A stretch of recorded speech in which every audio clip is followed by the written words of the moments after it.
ഏവർക്കും പുതിയൊരു അധ്യായത്തിലേക്ക് ഹാർദവമായ സ്വാഗതം. ഈ അധ്യായത്തിൽ നമ്മൾ വിശകലനം ചെയ്യുന്നത് പൂരാടം നക്ഷത്രത്തിൻ്റെ 2024 ആണ്ട് ജൂലൈ ആഗസ്റ്റ് മാസങ്ങളിലെ ഗുണദോഷ ഫലങ്ങളാണ്. ഞാൻ ആദ്യമായി ഒന്ന് പറഞ്ഞോട്ടെ, ഇത് പൂരാടം നക്ഷത്രത്തിൽ പിറന്നവരുടെ പൊതുവായ ഫലമാണ് ഇവിടെ വിശകലനം ചെയ്യുന്നത്.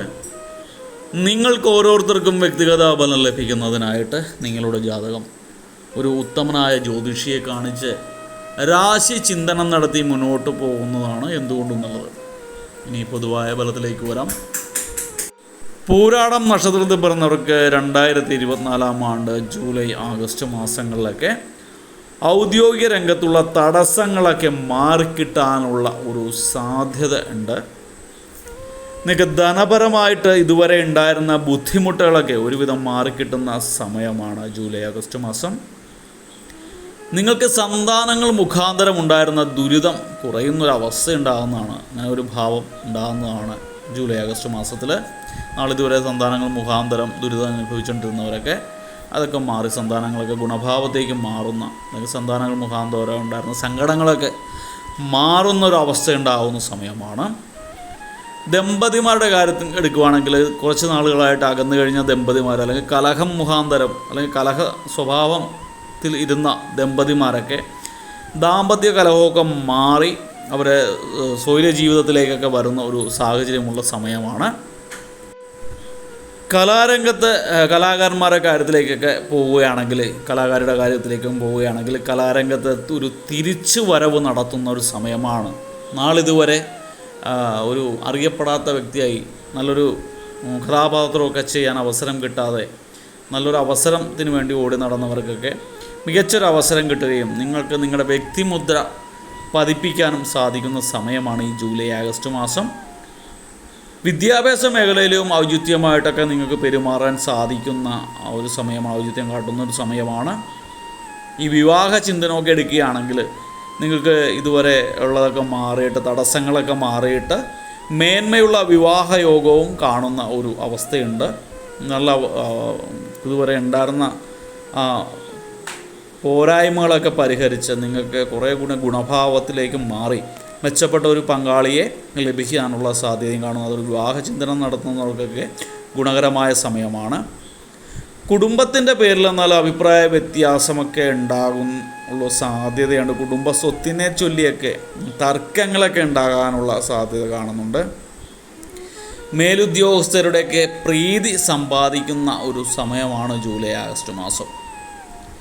നിങ്ങളുടെ ദുർച്ചെലവുകൾ അധികരിച്ചിരിക്കുന്ന സമയമാണ്. അനാവശ്യ ചിലവുകളൊക്കെ ധാരാളമായിട്ട് വന്നുകൂടും.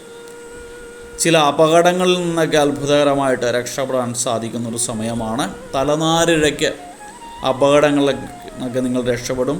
നിങ്ങൾ കഴിയാവുന്നതും രാത്രി യാത്രകൾ, വാഹന ഉപയോഗമൊക്കെ രാത്രി സമയത്തോ അസമയത്തുള്ള യാത്രയൊക്കെ ഒന്ന് ഒഴിവാക്കുന്നത് നല്ലതായിരിക്കും. നിങ്ങളുടെ വാക്കും പ്രവൃത്തിയുമൊക്കെ ഫലപ്രദമായിട്ട് മാറുന്നൊരു സമയമാണ്. നിങ്ങൾ പറയുന്നതിനൊരു വില ഉണ്ടാകുന്ന സമയമാണ്. നിങ്ങൾ സഹോദരങ്ങളുമായിട്ട് അഭിപ്രായ വ്യത്യാസത്തിന് ഇടയുള്ളൊരു സമയമാണ്. സഹോദരങ്ങളുടെ ഭാവം ഗുണകരമല്ല. നിങ്ങൾക്ക് മനപ്രയാസമൊക്കെ സഹോദരങ്ങൾ മുഖാന്തരം ഉണ്ടാകുന്നൊരു അവസ്ഥയുണ്ട്. നിങ്ങളിൽ ചിലർ പുതിയ ബിസിനസ്സുകളൊക്കെ ആരംഭിക്കാനായിട്ടുള്ള സാധ്യത കാണുന്നുണ്ട്. നിങ്ങൾ സാമ്പത്തിക നടപടികളിലൊക്കെ മുന്നേറ്റമുണ്ടാവും. സമ്പത്തുമായിട്ട് ബന്ധപ്പെട്ട കാര്യങ്ങളിലൊക്കെ ഫിനാൻസ് ബിസിനസ് ചെയ്യുന്നവർക്കൊക്കെ വളരെ ദീർഘദൂരം മുന്നോട്ട് പോകാനുള്ള അവസരങ്ങൾ ഉണ്ടാകുന്ന സമയമാണ് ജൂലൈ ആഗസ്റ്റ് മാസം. നിങ്ങൾ മറ്റുള്ളവരുടെ കാര്യങ്ങളിലൊക്കെ അകപ്പെട്ട് ദുഷ്പേര് സമ്പാദിക്കാനുള്ളൊരു അവസ്ഥ കാണുന്നുണ്ട്. അതുകൊണ്ട് തന്നെ മറ്റുള്ളവരുടെ കാര്യങ്ങളിൽ, അനാവശ്യ കാര്യങ്ങളിലൊക്കെ തലയിടാൻ പോകാതിരിക്കുന്നതായിരിക്കും ഈ മാസങ്ങളിൽ നല്ലത്.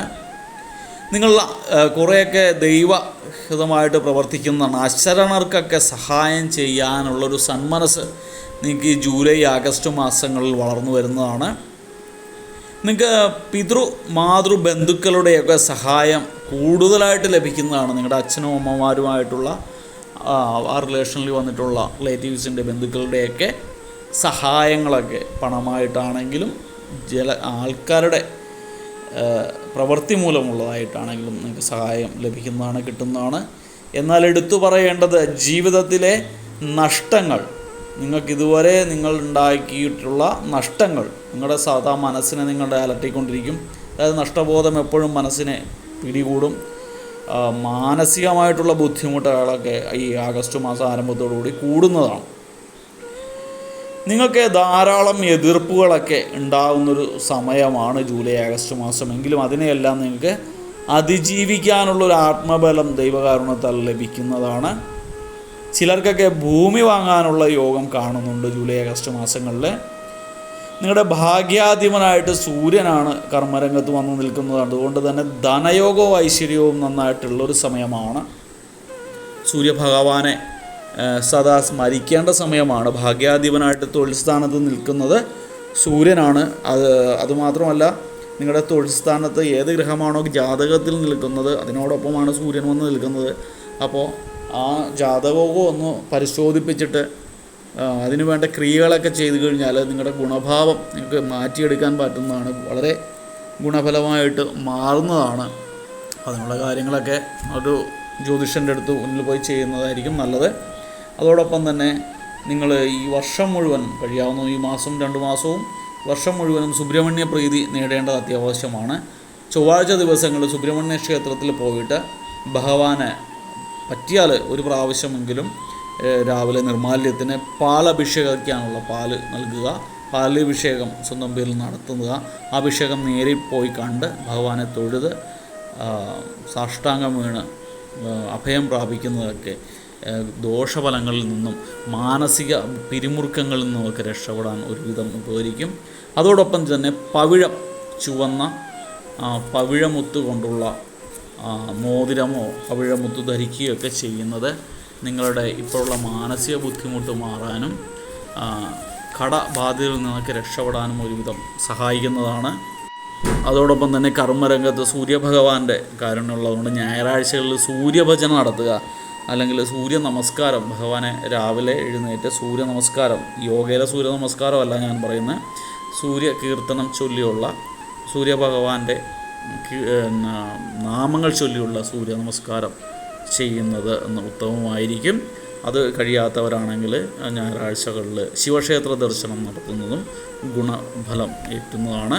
വിവാഹ ചിന്തനം നടക്കുന്നവർ, അതിനെക്കുറിച്ച് ചിന്തിക്കുന്നവർ ഗണപതി ക്ഷേത്രത്തിൽ പോയി ഗണപതി ഹോമം തുടർച്ചയായിട്ട് കഴിക്കുക, വെള്ളിയാഴ്ചകളിൽ കഴിക്കുക. അതോടൊപ്പം തന്നെ നവഗ്രഹ ക്ഷേത്ര ദർശനം നടത്തുക. നിങ്ങളുടെ 7ാം ഭാവം, അത് ഏത് ഗ്രഹമാണോ നിൽക്കുന്നത് അതിനെ ചിന്തിച്ചുകൊണ്ട് നല്ലൊരു ജ്യോതിഷനെ കണ്ട് അതിനൊക്കെയുള്ള പ്രതിവിധികൾ, തടസ്സം മാറാനുള്ള പ്രതിവിധികൾ ചെയ്യേണ്ട സമയമാണ്. അത് സാധിക്കാത്തവർ നവഗ്രഹ പൂജ ചെയ്തിട്ട് പോരുന്നത് ഗുണകരമായിരിക്കും. ചിലരൊക്കെ തടസ്സം മാറാനായിട്ട് ഉമാമഹേശ്വര ക്ഷേത്ര ദർശനം നടത്തിയിട്ട് സ്വയംവര മന്ത്ര പുഷ്പാഞ്ജലി 24 കഴിച്ചാൽ വിവാഹ തടസ്സത്തിലുള്ള പ്രശ്നങ്ങളൊക്കെ മാറിക്കിട്ടും. അതോടൊപ്പം തന്നെ സർപ്പദേവ കുലദേവ ക്ഷേത്രങ്ങൾ അല്ലെങ്കിൽ സർപ്പദൈവങ്ങൾ ആമേടത്തിലോ മണ്ണാറശാലയിലോ ഒക്കെ ചെന്നിട്ട് സർപ്പബലി ഒരെണ്ണം നിങ്ങളുടെ സ്വന്തം പേരിൽ കഴിക്കുന്നതും വിവാഹ ചിന്തനം നടത്തുന്നവർക്ക് ഗുണകരമായിരിക്കും. എല്ലാം കൊണ്ടും പുലർച്ചയ്ക്ക് ഐശ്വര്യപൂർണ്ണമായിട്ട് പോകുന്ന ഒരു സമയമാണ്. ഈ വിവാഹചിന്തനമൊക്കെ നടത്തുന്നവർക്ക് വളരെ ഗുണമായിട്ടുള്ള സമയമാണ്. അപ്പോൾ ആ സമയം നന്നായിട്ട് വിനിയോഗിക്കുക. എല്ലാവർക്കും ഭഗവാന്റെ കൃപാകടാക്ഷത്താൽ നല്ലൊരു ഐശ്വര്യപൂർണ്ണമായ സമയം ഉണ്ടാകട്ടെ എന്ന് ആശംസിച്ചുകൊണ്ട് പ്രാർത്ഥിച്ചുകൊണ്ട് നിർത്തുന്നു. വീഡിയോ ഇഷ്ടപ്പെട്ടാൽ ലൈക്ക് ചെയ്യുക.